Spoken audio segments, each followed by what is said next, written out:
de Deus, né, que é ter Cristo como preeminência em todas as coisas. Cristo ser o centro, a centralidade de todas as coisas. Em nosso viver cristão, nós precisamos ter um foco, né? E esse foco é o Senhor Jesus. Muitas pessoas podem se prenderem a muitas coisas que é do meio cristão, mas que não é Cristo. E uma vez que não é Cristo, vai desviar do foco. O nosso foco principal ao seguir o Senhor Jesus é Cristo. Amém. Algumas pessoas podem considerar uma doutrina superior ao Senhor, né? Algumas pessoas podem se apegar ao batismo, outras pessoas podem se apegar à guarda de um dia, né? Outras podem se apegar a qualquer tipo de doutrina, né? O afastamento das seitas, a guarda do sábado, o falar em línguas. São muitas doutrinas, muitos dons, muitos ensinamentos, muitas práticas, mas todas elas que vêm de Deus é para a edificação do corpo de Cristo. Elas não podem ser o centro da igreja, não pode ser o centro do nosso viver. Não, né? Pode. Porque o centro deve ser Cristo. Amém. A centralidade é Cristo, né? Nenhuma doutrina, nenhuma prática, nenhum ser humano, ninguém, nada pode tomar o lugar que é devido a Cristo. Né? Se algo estiver tomando o lugar que é devido a Cristo, nós estamos saindo fora da linha, né? Fora da rota. Então, na igreja, no nosso viver, Cristo quer ter a preeminência e a primazia em todas as coisas. Vamos em Colossenses capítulo 1. Senhor Jesus, amém. Graças a Deus pela preeminência de Deus.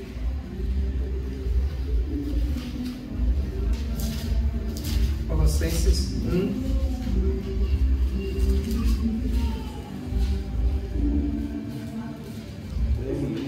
De 13 até o 19. Cada irmão pode ler o versículo. 13 ao 19. Ele nos libertou do inferno das Foi ele, Jesus. nos transformou para o reino do Filho do seu amor, no qual temos a redenção e a remissão dos pecados. Esta é a imagem do Deus invisível, Senhor Jesus. Esta é a imagem do Deus invisível e primogênito de toda a criação. por nele foram criadas Todas as coisas. no céu e sobre a terra, Sim. as visíveis E as invisíveis, sim. seja trono, seja soberania, Quer principado, quer potestade. tudo. Tudo foi criado por meio dele E para ele. Amém. Ele é antes de todas as coisas e nele subsiste em todas as Tudo coisas. subsiste, é verdade. Ele é a cabeça do corpo da igreja. Sim. Ele é o Princípio. princípio e o primogênito Amém. de entre todos os mortos. Aleluia. Para que o 18. Para em todas as coisas Tem. nos fazer. Aleluia. Em todas as coisas ele quer ter a primazia. Aleluia.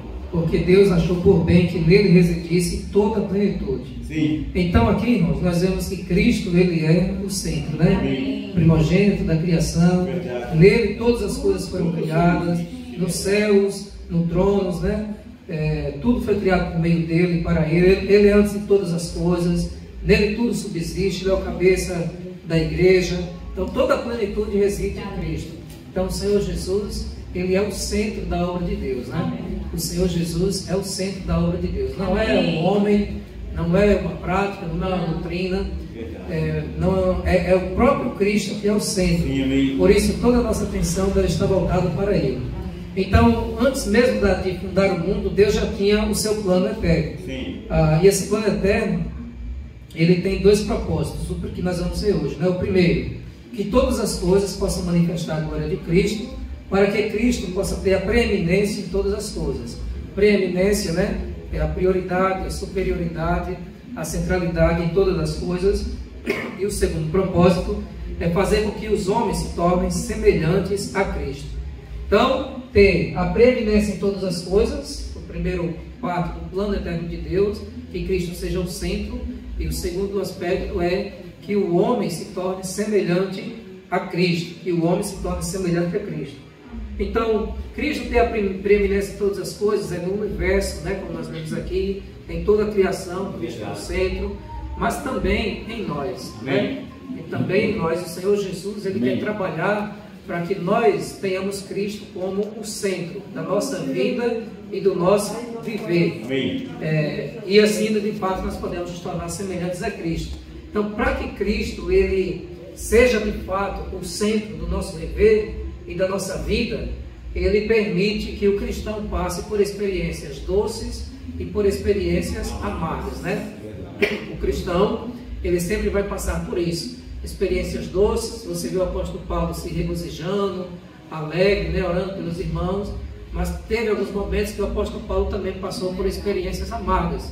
Teve um momento que ele chegou ao ponto de achar assim, nós apóstolos somos a escória do mundo, somos o lixo do mundo, né? Ou seja, estava em um momento que ele estava se sentindo ali totalmente abandonado. Ele disse, todos os Ásias me abandonaram, os coríntios às vezes duvidaram do ministério dele. Então tem momentos, experiências doces e experiências amargas. Mas para quê? Para que em tudo isso Cristo possa ter a prioridade no seu coração, né? Essas experiências vêm para que Cristo possa de fato ter a primazia, a preeminência. Então, vamos ver João 3,30. Ó Senhor Jesus, o que é que diz João 3,30? Alguém sabe aí? Quem pegou pode ler. Amém. Quem é ele? Cristo, amém. Convém que ele cresça e que eu diminua, né?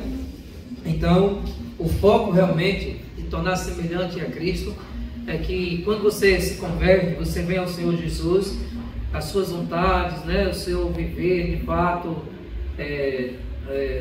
tudo aquilo que não agradava a Deus possa ir perdendo espaço, né? Para que Cristo possa tomar esse espaço, ocupar esse espaço, e agora você possa expressar o Senhor Jesus, né? De tal forma que alguém olhe para você e diz, puxa vida, como realmente fulano mudou, né? Como fulano mudou. Eu li um livro recentemente, estou lendo ainda, né? Se chama, eu leio 5 livros de vez, cada dia um pouquinho, passo uma semana, depois pego de novo, não sei porquê. Aí eu estava lendo Ben, o nome do rapaz, e os pais dele não gostavam de evangélicos, de cristãos e tal, mas mesmo assim ele se converteu, recebeu o Senhor, se converteu, e os pais não queriam deixar, né? Inventavam um monte de ocupações para o menino ir para a igreja, um monte de coisa, mas depois os pais foram percebendo que o comportamento do menino estava mudando dentro de casa. O menino começou a respeitar os pais, não gritar, não responder, tudo aquilo mudando. Aí os pais foram ganhos, sim, né? Começaram a ceder por causa do comportamento, os irmãos dele também, porque viu a diferença, né? Antes o menino era, digamos que seria um pimentinha, né? Mas depois que Cristo entrou nele, foi causando essa transformação e até a atitude e o comportamento dele mudou. Então isso mostra que ele está diminuindo, né? Ele não persistiu no seu viver natural, mas deixou que a palavra de Deus pudesse ir transformando o jeito dele pensar, o jeito dele agir, de tal forma que mesmo ele não tendo chance de pregar o evangelho para os pais, só o comportamento dele já trouxe assim um impacto. Como diz aí o ditado, né? Sobre as palavras, não tem tão poder quanto o exemplo. Diz que o exemplo arrasta, né? Falar, às vezes, pode ser algo assim, meio que superficial, mas você vê o exemplo, você consegue, de fato, testificar que aquilo é verdadeiro, né? Então, são muitas experiências, irmãos, para que Cristo tenha a primazia, né, a preeminência na nossa vida, e ele se torne o centro. Experiências doces e experiências amargas. Eu tirei algumas aqui do livro. Experiência doce, né? Oração respondida.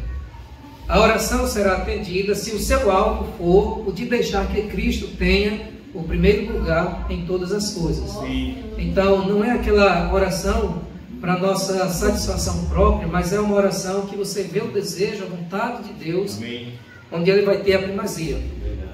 E quando você ora e Deus responde, é realmente muita alegria que dá, né? Eu creio que nós como cristãos devemos ter e passar por essas experiências, né? Verdade. Eu fico muito alegre, né? Por exemplo, às vezes eu oro de um dia e no outro dia Deus me responde, né? Poxa vida, que Deus maravilhoso, né? Pedi agora, no outro dia o Senhor já me respondeu, né? Aí Deus usa um irmão, Deus faz alguma coisa e Deus atende. Então o que isso quer dizer, né? Isso te alegra, porque é uma experiência doce. Mas a gratidão deve ser para Deus, né? Amém. Você ora, Deus me deu um emprego, e Deus te dá um emprego, você deve dizer, ó Senhor, muito obrigado. Cristo precisa ser o centro, eu não conseguia de mim mesmo. Verdade. Qualquer coisa que você orar, né? Cristo precisa ter a preeminência, a primazia. A glória deve ser para Amém. Cristo. Sim, Né? amém. Crescimento é outra experiência doce do cristão.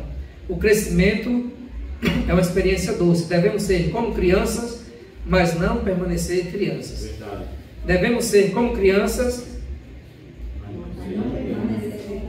mas não permanecer crianças. Ou seja, devemos ser como crianças no sentido da pureza, da simplicidade, né? Da inocência na questão de você, da humildade, todos esses benefícios da criança. Mas não permanecer crianças é no sentido da imaturidade, né? Crianças, elas são imaturas. A Bíblia diz assim: não sejam como meninos agitados de um lado para o outro, levados, né, ao redor por todos os ventos de doutrinas, né, e artimanhas do mal, né? Então, irmãos, nós precisamos crescer. Devemos ter o coração como criança, mas ter maturidade para que de fato nós possamos avançar, né? E sair de um alimento líquido para um alimento mais sólido, né? Amém. Senhor Jesus. Amém. O crescimento se dá através do comer da palavra de Deus, né? Amém. Verdade. As suas experiências com Deus, do buscar o Senhor Jesus, e aí você vai progredindo e avançando. Verdade. Outra experiência doce é a iluminação. Receber a luz de Deus, isto é, a visão espiritual. Iluminação é uma experiência muito boa, porque Deus te ilumina em um sentido, em um aspecto da sua vida, e você nunca mais vai ser o mesmo. Paulo recebeu essa iluminação tanto interiormente quanto exteriormente, porque ele viu a luz, né, como o sol no meio-dia, e a vida dele mudou a partir daquele momento. E com certeza nós também, mesmo já sendo cristãos, vai ter áreas da nossa vida que Deus vai precisar nos iluminar. Quando Deus ilumina, você vê o seu erro, você vê o seu pecado, e ali você vai se arrepender diante de Deus. Quando é a luz de Deus que ilumina, nós não conseguimos resistir, né? Então vai haver uma mudança em nós, e você vai chorar, vai se arrepender diante do Senhor, né? Se é algo que você de fato precisa ser iluminado. Então o apóstolo Paulo diz, puxa vida, quer dizer que essas pessoas que eu estou perseguindo o próprio Jesus. Verdade. Ele antes não sabia, mas quando ele foi iluminado, ele abandonou aquela garra que ele tinha de prender os cristãos, e ele agora passou a ser um cristão e ser perseguido pelas pessoas que antes ele fazia parte. Então são 3 experiências doces, né? Quais foram? Alguém lembra? Oração respondida, crescimento e iluminação. Agora vem as experiências amargas. Ó Senhor Jesus. Oh. Ninguém quer passar, né? Não. Experiências amargas ninguém quer passar, mas Jesus passou, a tal ponto de dizer, Pai, se possível passe de mim este cálice, né? Sim. O apóstolo Paulo passou, Pedro passou. Você vê aí quando Pedro negou Jesus, né, que ele chorou e achou que não era mais digno, né, não era mais qualificado. Muitas pessoas passaram.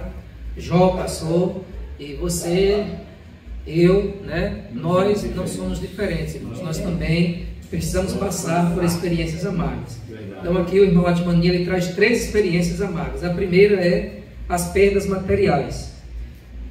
Dificuldades materiais levam-nos a buscar o Senhor e aprender a lição de fé e a conhecer Cristo como primeiro em todas as coisas. Às vezes, né, tem cristãos que passam por essas dificuldades materiais, dificuldades financeiras, né? E isso precisa de fato, isso faz com que o cristão ele aprenda a lição de fé, depender de Deus, né? Depender realmente do Senhor e orar, Senhor, eu estou sem o dinheiro do aluguel, estou sem o dinheiro do pão. Você ora pedindo a Deus e Deus vai prover. Aí é lição de fé, experiência de fé, né? Você vai conhecer mais a Cristo nesse aspecto. Se você não passasse por essa dificuldade, você não teria experiência de Cristo justamente nesse aspecto, né? Então, dificuldades materiais é uma experiência amarga, mas que leva você a ter Cristo, colocar Cristo como centro, depender totalmente dele. Segunda experiência amarga é angústia emocional. na perda de pais, marido, esposa, filhos, parentes e amigos, Deus está nos levando a encontrar em Cristo a nossa satisfação. Sim. O que encontramos no Senhor é o que não poderíamos encontrar nos pais, esposa e filhos. É verdade. Aqui é o que Deus permite também, angústia emocional. Isso aqui se dá quando você coloca deposita todas as suas fichas em um filho, em um parente, em um amigo, em uma esposa, e você não coloca Cristo mais como centro. Né? Eu li uma frase que achei muito interessante, que o rapaz disse: a vida cristã é um constante viver de Cristo e quebrando os seus ídolos, né? Sim. Tudo aquilo que você coloca à frente de Deus, vai chegar um momento que Deus vai quebrar. Então, eu li também, assisto muito podcast de Karina Bach, e ali uma irmã contando um testemunho. Ela tinha muito desejo de ter filho, muito mesmo desejo de ter filho. Não, acho que não podia, não conseguia, e aquilo, né, é como se tanta vontade, tanto desejo, às vezes se torna um ídolo da vida. O maior desejo, aquilo que você mais tem vontade de acontecer, às vezes isso acaba tomando o lugar de Deus e se torna um ídolo, né? E às vezes Deus tem que trabalhar, dar uma quebrada nisso. O que foi que aconteceu? Essa irmã teve um filho com uma síndrome bastante rara. Eu não sei se é semelhante ao de Rogério ali. Com o tempo eles vai perdendo as habilidades do corpo, a fala vai começando a gaguejar, caminhar, tudo vai perdendo. Criancinha já diagnosticada com isso, né? E ali ela disse: um filho pode se tornar um ídolo, né? O ministério pode se tornar um ídolo. Tudo que você coloca à frente de Cristo, né? Às vezes nós mesmos achamos que não colocamos, mas Deus é quem sabe, né? E se Deus perceber isso no coração, às vezes Deus permite. Nós lemos o livro de Watchman Lee, chamado Os Livros, Os Puros de Coração, que também justamente o casal queria muito ter uma filhinha. E eram responsáveis na igreja, irmãos líderes, tal. Quer muito ter uma filha, muito ter uma filha. E quando tiveram uma filha, começaram a largar o serviço da igreja, a esfriar. A morte espiritual foi entrando, começaram a esfriar. Conseguiu a bênção, começaram a esfriar, não desfrutava mais, ia perdendo. Deus permitiu que a filhinha caísse em um lago e morresse. Ó Senhor Jesus. Deus permitiu que a filhinha caísse em um lago e morresse. E depois eles contaram o testemunho. Nós pedimos tanto um filhinho, uma filhinha a Deus, e quando Deus nos deu, nós depositamos toda a nossa atenção, o nosso tempo para ela. Deixamos Deus de lado. Claro que eles ainda serviam, mas não eram mais como antes. Aí puderam se arrepender cabalmente, né, diante de Deus. E dessa outra história que eu estou no podcast, a filha nasceu com essa síndrome, e essa esposa, essa mulher, essa mãe agora teve que buscar muito a Deus, né, para aceitar essa filha e orar bastante. Ela disse: Deus sabe, Deus pode fazer um milagre, mas eu estou feliz com a minha filha, né, estou cuidando dela, e foi o que Deus me deu, mas ela não é o centro da vida dela. Então, irmãos, angústia emocional, né? Sim. Isso quer dizer que nós não podemos colocar toda a nossa expectativa, né, em nada que não seja o Senhor Jesus. Deus provou Abraão também com um filho. Abraão queria tanto ter um filho. Meu Deus, quem vai ser meu filho? Né? Eu só tenho um escravo aqui, um empregado, né?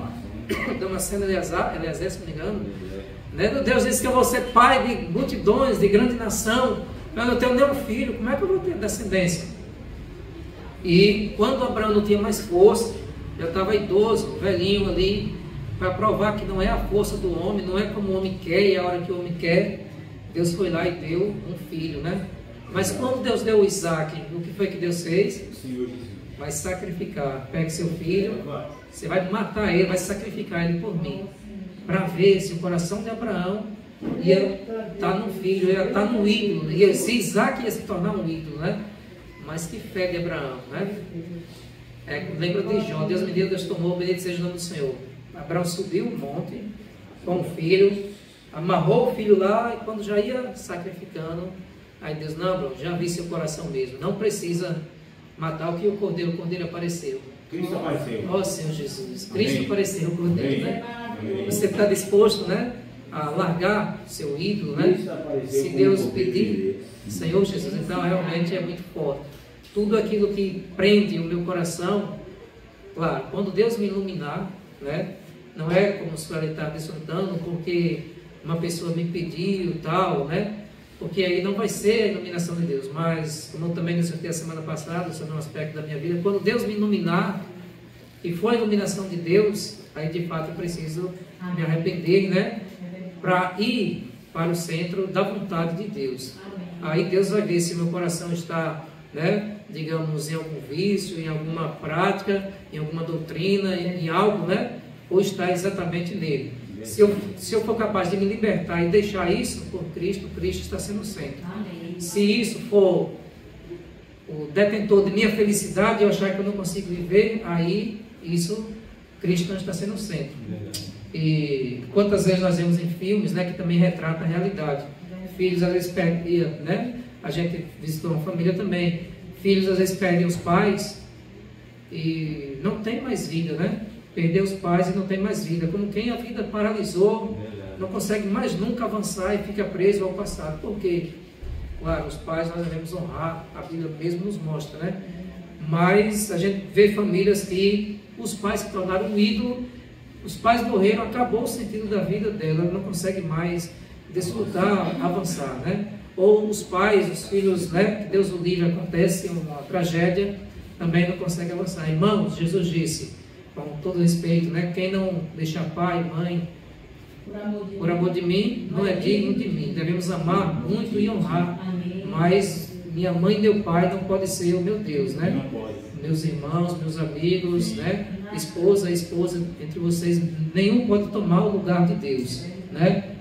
Porque se isso acontecer, Deus às vezes ele pode trabalhar para que o seu coração se desprenda disso. E isso é uma experiência bastante amarga. Sim. Junto com a angústia emocional vem o sofrimento físico, que Deus também permite.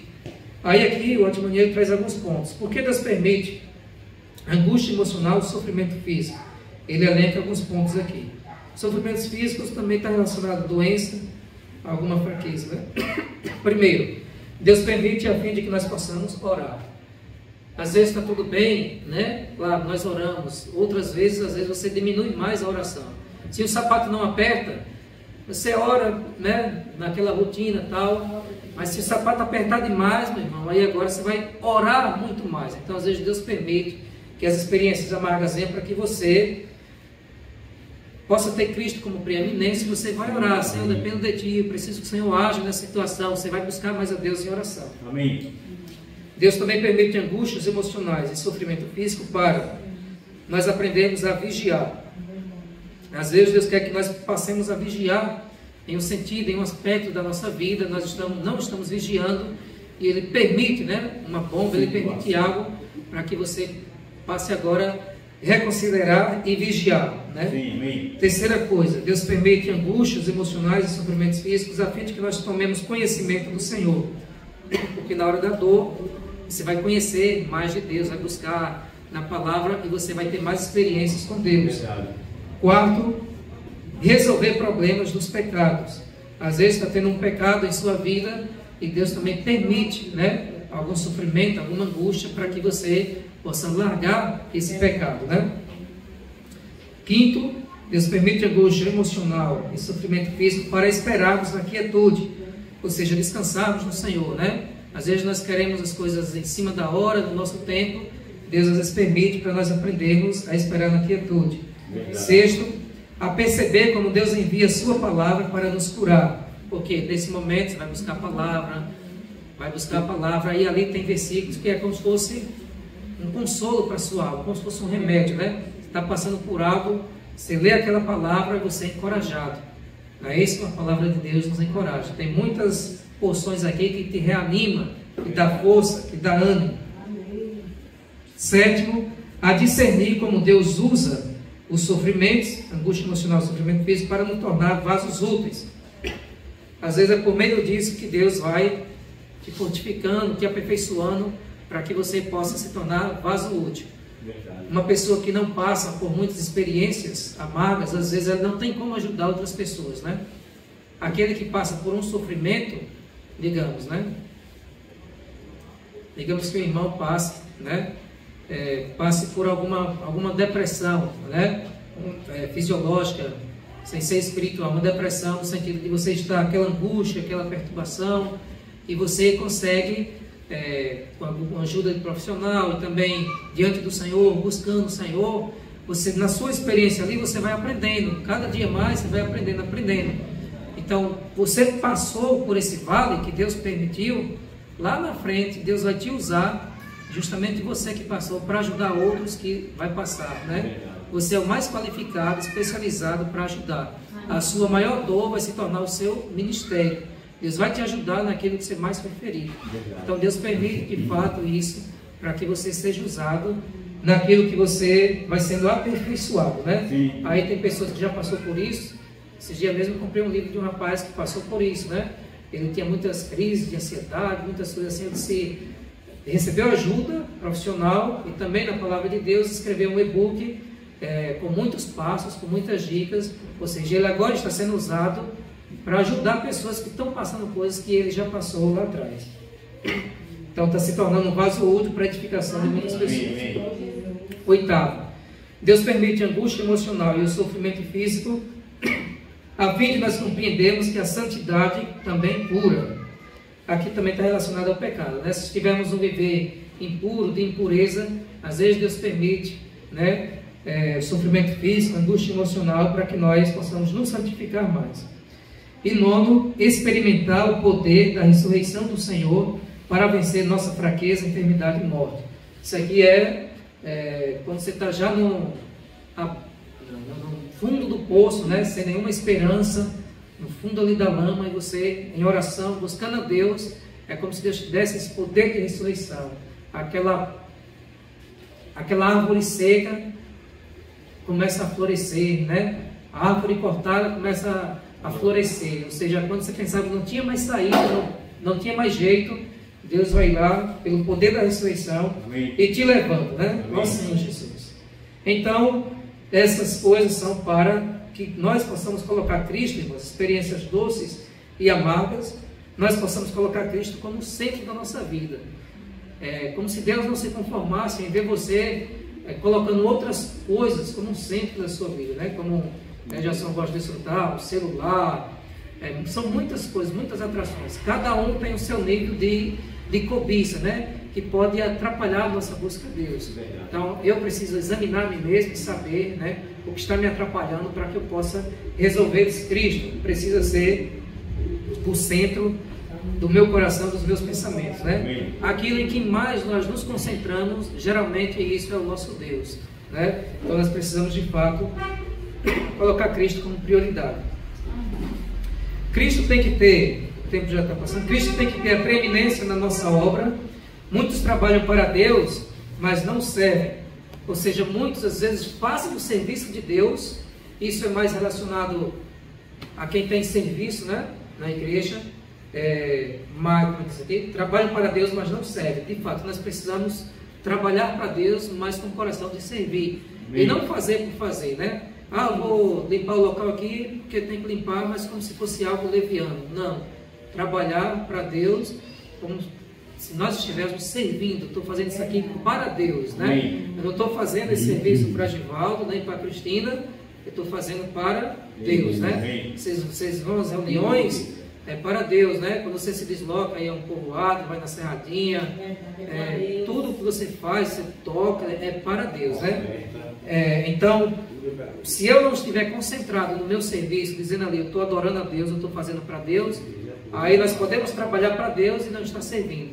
Se eu estiver tocando ali e não estiver concentrado, realmente, né, às vezes não fechar meus olhos, não cantar em espírito, eu vou estar fazendo um serviço vazio, que eu não vou ser tocado por Deus e nem vou tocar nele. Então, todos os serviços, né, se nós estivermos aqui ouvindo e vocês não estão concentrados na palavra, está vagueando, né, também não está sendo de utilidade, porque você vai esquecer essa palavra em 2 minutos, você vai esquecer, né? Senhor Jesus. Amém. Vou pular aqui. Cristo também precisa ter a preeminência na mensagem dos cristãos, né? Então, quando nós pregamos, é Cristo como centro. Nós não devemos pregar, irmãos, nós mesmos, né? Tem pessoas que pregam a si mesmos. Eu fiz aquilo, sou bom nisso, faço aquilo outro. Elas estão se colocando como centro, né? Ou coloca uma doutrina, um ensinamento como centro. Não, Cristo precisa ser o centro da nossa mensagem. Se eu começar a pregar aqui, começar a falar de outras coisas, né, eu estou me desviando do foco. O foco realmente precisa ser o Senhor Jesus. Então, tudo isso, irmãos, é para que Cristo tenha a primazia no nosso coração. E para que Cristo tenha a primazia no nosso coração, nós precisamos vencer 3 inimigos. 3 inimigos que nós temos. Alguém quer chutar aí qual seria um desses? Inimigos? Sim? O orgulho. O orgulho, né? O orgulho é terrível. O orgulho, no caso, faria parte da carne, do nosso ego, né? A desobediência. Desobediência, tudo isso da carne. Mas nós temos aqui, no geral, né? Aí dentro deles tem tudo isso que vocês estão falando. O primeiro é a carne. A Bíblia nos diz que temos 3 diferentes inimigos: a carne em nós, o mundo fora de nós e Satanás, que está acima de nós, no caso, nas regiões celestes, debaixo de nós, debaixo dos pés da igreja. Satanás está por baixo de nós. De acordo com a posição elevada da igreja, Deus nos colocou nos lugares celestiais. Satanás está por baixo de nós, uma vez que estejamos nessa posição. São 3 inimigos: acima do homem natural e abaixo do homem espiritual. Homem espiritual, isso mesmo, glória a Deus. O Antigo Testamento usa 3 diferentes tribos para simbolizar estes inimigos. Os amalequitas simbolizam a carne, que deve ser vencida através de constante oração. Por que os amalequitas? Uma vez o povo de Israel estava em guerra contra os amalequitas, que representa a carne, e Moisés estava com a mão estendida, não era? Isso. Enquanto Moisés estava com a mão estendida, o povo de Deus vencia, prevalecia.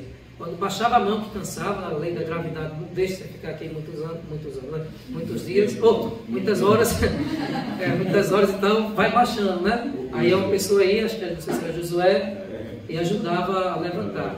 É a guerra contra a carne. A carne está dentro de nós, as nossas vontades, né? Os nossos desejos, as nossas concupiscências, o nosso ego, tudo isso está dentro de nós. E aí Deus quer que por meio de oração, de muita busca a Deus, nós possamos vencer esses instintos naturais que estão dentro de nós. Se nós baixarmos a mão, ou seja, pararmos de orar, pararmos de buscar a Deus, aí quem vai vencer vai ser a carne, né? A carne vai vencer. Quando você estiver forte na carne, você vai ficar fraco no espírito. Aí você chega na reunião, você não vai conseguir orar, não vai conseguir desfrutar, não vai conseguir se concentrar, porque você tocou na morte. Verdade. Agora, quando você está forte no espírito, Sim. né, aí as obras da carne, como o João disse, não vai ter mais espaço no seu coração. Os egípcios simbolizam o mundo, que precisa ser sepultado no Mar Vermelho. O mundo já está, né, condenado, está fora de nós. Deixa eu olhar aqui. A carne coloca-se contra o Espírito Santo. A carne milita contra o Espírito e o Espírito contra a carne. O mundo opõe-se ao Pai. Se alguém amar o mundo, o amor do Pai não está nele. E Satanás contende com Cristo. Para isso se manifestou o Filho de Deus, para destruir as obras do diabo. Então, a carne, né? A carne, nós vencemos com muita oração, crucificando a carne, a cruz é essencial. Alimentando o Espírito para matar as obras da carne. O mundo, irmãos, nós temos que ter o maior cuidado também, além da carne. O mundo, ele pode também entrar em nosso coração. O sistema mundano, né? As atrações do mundo, coisas que estão fora de nós e que nos atraem. Pode ser festas, pode ser más influências, ambientes que não são adequados, não sei, é muito abrangente, mas tudo que está fora de nós pode nos atrair. E se alguém amar o mundo, isso mostra que ela não está amando o Pai, né? Se ela está amando o mundo, está lá buscando as coisas do mundo, isso mostra que ela está trocando o amor do mundo pelo amor do Pai, né? O amor de Deus. E por fim, outro inimigo que nós devemos vencer é o Satanás. É o Satanás, né? Para isto se manifestou o Filho de Deus, para destruir as obras do diabo. Vemos assim que a carne é vencida pelo andar segundo o Espírito Santo, o mundo é vencido pelo amor do Pai e Satanás é vencido pela fé em Cristo. Então, que nós possamos de fato vencer esses 3, né? Resistir ao diabo e ele fugirá de vós. E por fim, Cristo quer que nós tenhamos essa vida vitoriosa, né? Por toda a sua vida, o nosso Senhor jamais viveu de acordo com a carne. Resolveu o problema da carne tão completamente que foi o primeiro homem em quem Satanás não encontrou absolutamente nada seu. Nem a carne, nem o mundo, nem o diabo tiveram lugar nele. Ó Senhor Jesus. Ele é o nosso exemplo, né? A vitória de Cristo em nós se dá quando aplicamos a cruz, não permitindo a ativação da carne internamente, não permitindo nenhuma sedução do mundo e não dando nenhum terreno para Satanás se firmar. Isto é vitória. Amém. Senhor Jesus. Então, para que a vitória de Cristo, irmãos, possa se dar em nós, nós precisamos aplicar a cruz. Sim. Não permitindo a ativação da carne, não permitindo que o mundo nos seduza, ou seja, nos engane, e não dando nenhum terreno para Satanás. O Senhor nos chama para negar tudo que vem do mundo, que é terreno, para negar tudo que emana do ego, que é da carne, como o orgulho, a desobediência, se a não falaram, e para negar tudo que procede de Satanás. Satanás usa o mundo e a carne para nos assaltar. Satanás usa o mundo e a carne para nos assaltar. Assaltar seria roubar, né? Nos tirar do foco do Senhor, né? As atrações do mundo e a carne para te esfriar na vida espiritual. Satanás usa isso, o mundo e a carne, para nos assaltar. Satanás atacará diretamente só aqueles que são verdadeiramente espirituais. Aqueles que rejeitam totalmente o mundo como sistema e negam a obra da carne serão diretamente assaltados por Satanás. Ou seja, ele fica ali, ó, querendo te atrapalhar, né? A cruz de Cristo age como uma espada que corta fora tudo que faz parte da velha criatura em nós. A ressurreição de Cristo nos dá um novo começo. A vitória de Cristo inclui crucificação, que é renunciar tudo que pertence à carne, à velha criatura. 2, ressurreição, que é a introdução ao novo começo. Você largou, né, as coisas, as obras da carne, você tem um novo começo. E 3, ascensão, onde você obtém a posição vitoriosa. Através da morte, ressurreição e ascensão de Cristo, a igreja deve viver a vitória dele sobre a terra. A cruz deve ser plantada no centro de nossa vida. Deus nos considera responsáveis por deixar a cruz cortar fora toda a velha criação da qual estejamos conscientes, mas não do que não temos consciência. Ou seja, Deus nos deixa responsáveis por deixar a cruz cortar fora tudo da qual nós estejamos conscientes. Você tem que saber, né, o que é. Deus não permite que o Senhor corte isso, né? Trabalhe em mim, Senhor, para que o Senhor arranque isso da minha vida, que a cruz de fato possa matar isso que está em mim, que não pertence a ti, né? Finalizando, Lucas 9:23, para nós, os irmãos dessa história. Lucas 9:23. Senhor Jesus. Amém. Amém. Eu vou pedir que os irmãos levantem para nós lermos juntos. 9:23. Nossa, Jesus.